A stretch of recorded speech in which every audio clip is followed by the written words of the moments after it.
This is Katie. He fell in love with Blair. Once we met, it was like we were perfect. We just meshed very well together. When the pair married in 2016, they were both women, but Katie always felt he was born in the wrong body. Katie and I started off as two lesbians, so I was kind of shocked when he told me he was trans. And whilst Blair was completely supportive of her husband, Katie's family have struggled to come to terms with his transition. I'm from a very conservative family. I've been transitioning for roughly 10 months now, and it's basically like we're back at square one. Katie's mum has not yet been able to accept his new pronouns and still refers to him as her daughter. Today we're going to confront my mother about my transition. Hello. I'm pretty nervous. Katie is my daughter. She will remain my daughter. I know I put it in here. Yes. This is the weekends. If I'm not working, it's whiskey in the morning. Oh my God, it smells terrible. Cheers. Katie and Blair first met in 2013. And now I'm ready to go.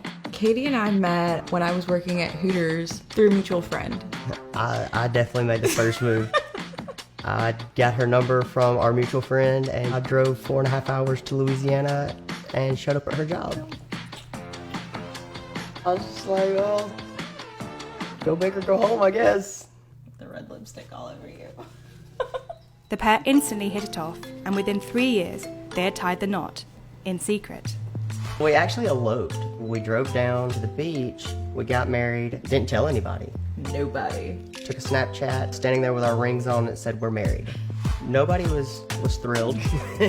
All of our relationship has been very eventful and exciting. Oh yeah, it's been a roller coaster, that's for sure. But up to this point, Blair was unaware that Katie was struggling with his gender. When we started dating, Katie wasn't transitioning. We both identified as lesbians at the time. But I always considered Katie more guyish, but I always called Katie a little boy lesbian. It's always just kind of been a battle back and forth throughout my life. It was one of those things where like, I just felt stuck. I could change jobs, I could move, but my sense of myself was still just constantly going back in a revolving circle, and I just couldn't take it anymore. I originally came out on her birthday. I just sent her a message. I really need to tell you something. I'm transgender, like, I really think I need to go to a doctor and see what the next steps would be. When I got the text message, I didn't know what to do. And it took me a second to respond, but I knew I supported him. Katie eventually saw a doctor and began his transition. That was after 2 months. I started hormone replacement therapy 10 months ago. And it's weird because we didn't really notice anything until we started putting pictures side by side. Then we could actually like see differences. That is my junior prom picture behind me. Whilst Blair has been a constant throughout Katie's transition, his family have not been able to support his decision in the same way. I'm from a very conservative family, and it took a while for them to come around. They still use she pronouns. My mother, it's kind of back and forth. I think it's my birthday. She is 5 hours away, so I don't see her every day. She's not here for all the little changes. She only sees the big changes every few months. I don't think she understands that this is a daily thing, that it's for the rest of my life.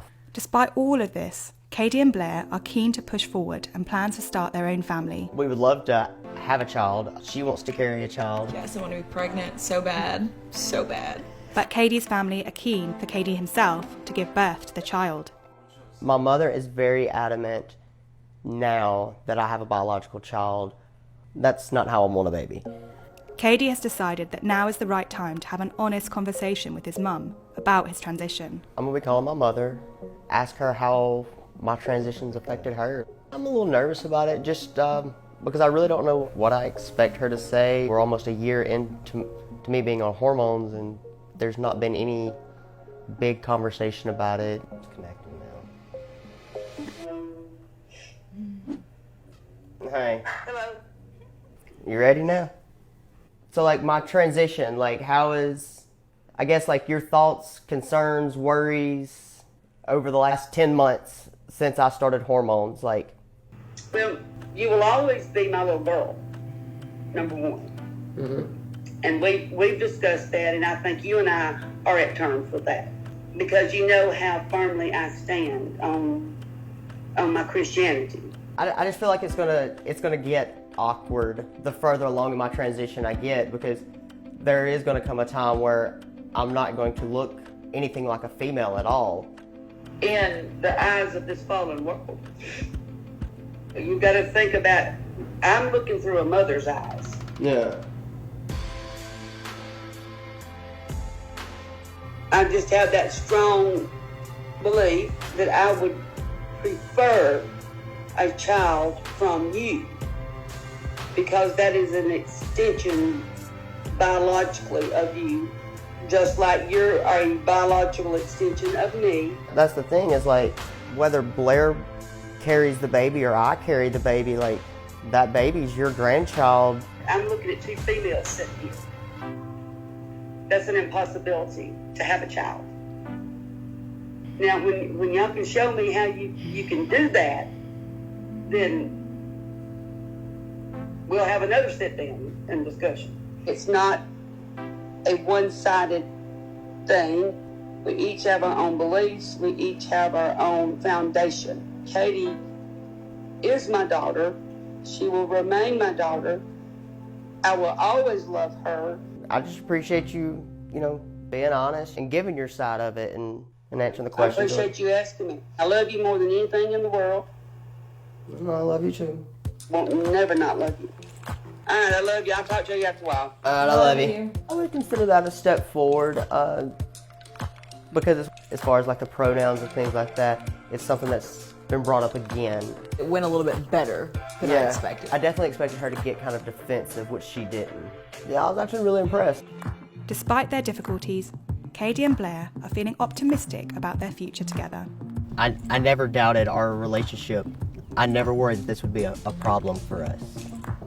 It was more so how we were going to handle everybody else, I guess. We've had some bumps and roads, and to think back and then see how far we've come from everything that we went through, it's amazing. To truly and fully accept someone is to truly love them.